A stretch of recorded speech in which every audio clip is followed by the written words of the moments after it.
है ना, मैं इवन कि आपको खुद बताती हूँ, हॉस्टल खुद मिले होते हैं बीच में।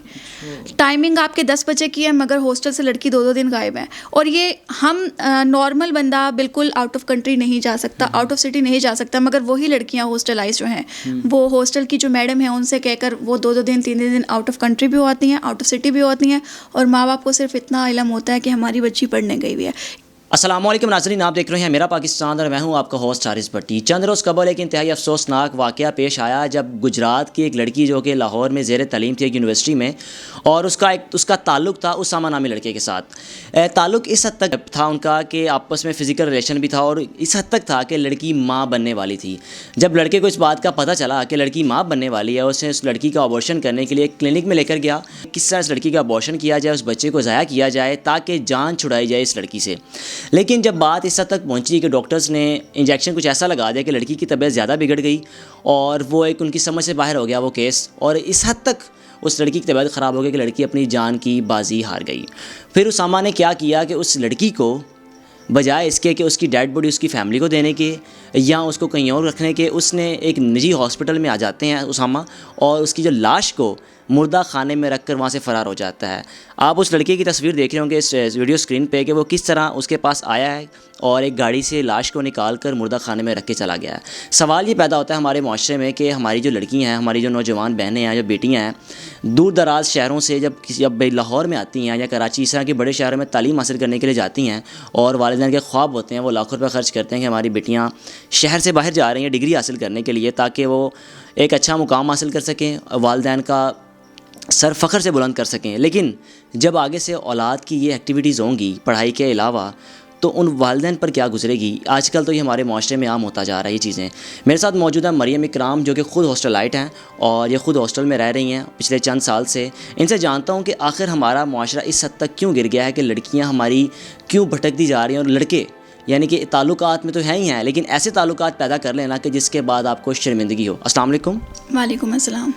मरियम, आप ख़ुद भी हॉस्टलाइट हैं चंद साल से, ये वजह क्या है कि लड़कियों की प्रायोरिटी तालीम के साथ साथ भटकती क्यों जा रही हैं। तालीम हासिल करना उनका एक एम होता है, लेकिन उसके बाद किसी के साथ ताल्लुक़ में आ जाना, और ताल्लुक़ भी ऐसा कि इंसान खुद शर्मिंदा हो जाए कि किस तरह के ताल्लुक़ कायम करके बैठे हुए हैं। दरअसल हारिस, मसला ये है कि हमारा आजकल का जो दौर चल रहा है, बच्चों की परवरिश बहुत मुश्किल हो चुकी है। और लाहौर में रहने वाले जब लाहौर में ही रहकर सारी एक्टिविटीज़ देखते हैं तो वो हज़म कर जाते हैं, मैं आसान अल्फाज में कहूँ तो। मगर जब गांव की एक लड़की जब शहर में आती है, उसको ट्रैप बहुत आसानी से किया जाता है। और दूसरी बड़ी बात ये होती है कि माँ बाप जो बिल्कुल अनपढ़ जाहिल होते हैं, ये कह सकती हूँ मैं कि वो बिल्कुल अनपढ़ होते हैं और उन्हें बिल्कुल नहीं पता होता तालीम क्या है, तहज़ीब क्या है और किस तरह से आगे निकलना है। तो वो शहर में अपने बच्चों को सिर्फ इसलिए भेजते हैं कि आला तालीम हासिल करें, और हमारी जिस तरह ज़िंदगी गुजरी है हमारे बच्चे उस तरह की ज़िंदगी ना गुजारें। तो जब वो इधर भेजते हैं तो उनकी कोशिश ये होती है कि मेरा बच्चा पढ़ा लिखा है, और उस पढ़े लिखे में ये बात आ जाती है कि बेटी अगर बाप को कहती है कि मुझे अगर 2 घंटे की क्लास नहीं है, 5 घंटे की क्लास है, तो बाप मानने पर मजबूर हो जाता है, क्योंकि बाप तो कभी स्कूल में गया नहीं। तो ये जो यूनिवर्सिटी लेवल है हमारा, इसमें क्लासेस बहुत कम होती हैं एक तो, और दूसरी बात ये कि टाइमिंग बहुत शॉर्ट होती है। मगर लड़की के पास वो 24 घंटे होते हैं इस्तेमाल करने के लिए। वो अपना घर छोड़ कर आई है सिर्फ 2 घंटे की क्लास लेने के लिए, और बाकी के जो 22 घंटे हैं वो फ्री है। इसमें अब वो किसी ना किसी से एक्टिविटी करती है, कोई दोस्ती कर लेगी, नहीं तो वो किसी के साथ घूमने चले जाएगी, खाना पीने चले जाएगी। तो वो दोस्तियाँ इतनी स्ट्रॉन्ग हो जाती हैं कि वो बाद में ये नतीजे जो हैं वो सामने आते हैं। बिल्कुल। अब बात इस तरह हुई कि उस लड़के ने, उसामा ने इस तरह यूज़ किया कि उसका अबॉर्शन करवाने के लिए पैसे भी उसके वालिदैन से मंगवाए कि 1.5 लाख रुपया फ़ीस के बहाने। तो बाप वालिदैन तो बच्चियों को लाखों रुपये देके बेटियाँ तालीम हासिल करने के लिए, और बच्चियाँ जब ये काम करने शुरू कर देंगी तो वालिदैन का तो तालीम से एतमाद उठ जाएगा, वो तो फिर बच्चियों को घरों में ही रखेंगे अपने। ऐसा ही है। मैं सिर्फ इतना कहना चाहूँगी कि मैं इस तरह नहीं कहूँगी कि मतलब कि कॉलेज के बाद तालीम को रोक देना चाहिए, मगर आजकल का जो हमारा ज़माना है, मेरे ख्याल से खुदारा कॉलेज के बाद तालीम को लड़कियों की रोक देना चाहिए, क्योंकि लड़की का बाहर निकलना बहुत मुश्किल हो चुका है। और अगर माँ बाप चाहते हैं कि हमारी बच्ची यूनिवर्सिटी लेवल तक जाए, तो वो शहर में इसको भेजने के बाद उसे भूल ना जाए। बच्ची की एक्टिविटी पर नज़र रखें, हर हफ्ते नहीं तो हर महीने वो लाजमी वहाँ पर चक्कर लगाएं, हॉस्टल में सारी अपडेट लें। हॉस्टल जो है ना, मैं इवन कि आपको खुद बताती हूँ, हॉस्टल खुद मिले होते हैं बीच में। टाइमिंग आपके 10 बजे की है, मगर हॉस्टल से लड़की 2-2 दिन गायब है। और ये हम नॉर्मल बंदा बिल्कुल आउट ऑफ कंट्री नहीं जा सकता, आउट ऑफ सिटी नहीं जा सकता, मगर वही लड़कियां हॉस्टलाइज जो हैं वो हॉस्टल की जो मैडम है उनसे कहकर वो 2-2 दिन 3-3 दिन आउट ऑफ कंट्री भी होती हैं, आउट ऑफ सिटी भी होती हैं, और माँ बाप को सिर्फ इतना इल्म होता है कि हमारी बच्ची पढ़ने गई हुई है। ये सिर्फ इस वजह से है कि माँ बाप पीछे बैकअप नहीं देते, वो अनपढ़ हैं, उन्हें पता ही नहीं, उन्हें लग रहा है कि हमारी बच्चियाँ जो हैं वो पढ़ रही हैं। लड़कियों का भटकना क्या वजह है? एक तो लड़की अमीर भी है, अगर वो अमीर है तो इस शहर में आई हुई है ना, वजह क्या है असल भटकना? एक पैसा है, लालच है, या कुछ और ही है? नहीं, आपकी बात ये बिल्कुल गलत है कि लड़की अमीर है तो वो पढ़ने आई है। माँ बाप अपनी ज़मीनें बेच देते हैं, माँ बाप अपने घर बेच देते हैं, और बाप जो है वो मतलब डबल मजदूरी करके सिर्फ अपने बच्ची को पढ़ाना चाहता है। और जब इन सब चीज़ों के बाद ये सब चीज़ें मिलती हैं उन्हें देखने को, मैं अभी ये नहीं बता सकती कि जब वो उस लड़की की ये जो वाक़या पेश आया है, इसकी जब डेड बॉडी घर गई होगी तो क्या सिचुएशन होगी, वो अपने ख़ानदान को किस तरह मुँह दिखा रहे होंगे, और वही ख़ानदान उन्हें कह रहा होगा कि तुमने भेजा था, तुम भुगतो। और बहुत से इख्तलाफात भी होंगे उस वक्त जब वो पढ़ने आई थी शहर में।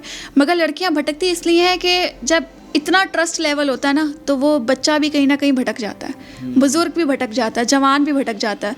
तो लड़की भटकी है अगर, और सिर्फ माँ बाप पीछे पंच अगर करते रहें, उसको लुक आफ्टर करते रहें, तो फिर बच्चे की तरबियत अच्छी है। ये वो दौर नहीं है जिस दौर में आपने बच्चे को छोड़ दिया और बच्चे को कहेंगे कि ये तो वापस घर ही आएगा।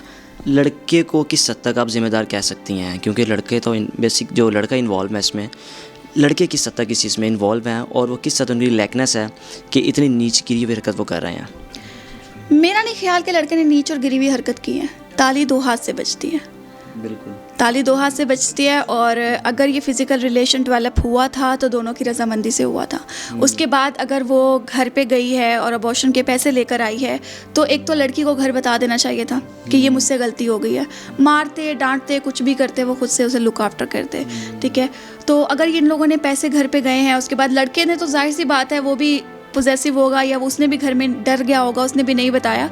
बट उसकी सिचुएशन ये है कि लड़के ने उसका साथ दिया और लड़की ने आपस में कॉम्प्रोमाइज़ किया। तो जब वो अबॉर्शन के लिए गए, आगे उसे इंजेक्शन लगा, जो स्टोरी हम अभी सुन रहे हैं, इंजेक्शन लगा, इंजेक्शन थोड़े डोज ज़्यादा हो गई, लड़की की तबीयत ख़राब हुई और लड़का उस लड़की को हॉस्पिटल लेकर गया। उसने यही कोशिश की कि उसको बचाए, ठीक है। सिर्फ वो उस बच्चे को ख़त्म करना चाहता था, ना कि लड़की को ख़त्म करना चाहता था। मगर उसकी किस्मत हरी हुई थी। मगर हमारे समाज में ये चलता आ रहा है। ये तो एक केस है जो कि सिचुएशन हो गई है तो मीडिया में आ गया। इस तरह के लाखों केस हैं जो रोज़ हो रहे हैं। आप देहात में जाएँ, किसी गाँव में जाएँ, तो वहाँ पर अभी भी ये बापर्दा आपको ख़वातीन मिलेंगी। लेकिन वही ख़वातीन, वही लड़कियाँ जब लाहौर आती हैं, शहर में आती हैं, उनका तौर तरीका, उनका चलना, उनका कपड़ा सब कुछ बदल जाता है। इसकी क्या वजह है? दरअसल एक अबाया, एक निकाब और एक तहज़ीब जो है वो हमारे देहात में मिलती है। और जो थोड़ा सा एटीट्यूड दिखा दे और थोड़ी ऊंची आवाज़ में बात कर ले, उसे कहा जाता है ये एजुकेटेड है, ठीक है। ये हमारी एजुकेशन एक तो गलत सेंस में ली जा रही है, ठीक है। देहात में जब एक जगह अबाए वाली है और उसी के साथ ही उसकी बहन लाहौर में आई है या किसी भी बड़े शहर में गई है और वापस जाकर वो इस तरह के ड्रेसिंग करती है, या माँ बाप से कहती है मुझे पानी पिलाओ, हमारे में ज़रूरत नहीं थी, माँ बाप से कहती है चाय पिलाओ, तो वो कहते हैं ये पढ़ी लिखी है, ठीक है।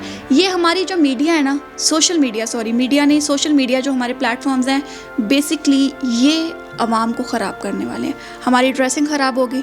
जो लड़की देहात से आई थी, सर पे दुपट्टा लेती थी और उसे दुपट्टा उतारते हुए शर्म आती थी, वो बड़े शहर में आके जीन्स शर्ट पहनेगी और उस पर भी उसी की दोस्तें उसे तनकीद करेंगी कि यार तुम्हारा पेट नहीं नज़र आ रहा, अच्छी नहीं लग रही ड्रेसिंग, तुम पे अट्रैक्ट नहीं हो रहे। जब तक तुम्हारी तरफ देखकर लड़के अट्रैक्ट नहीं करेंगे तब तक तुम्हारे अंदर कुछ है ही नहीं, खूबसूरती को दिखाओ। ये बातें जो हैं, ये चीज़ें जो हैं, वो इस लड़की को ये सब करने पे मजबूर करती हैं।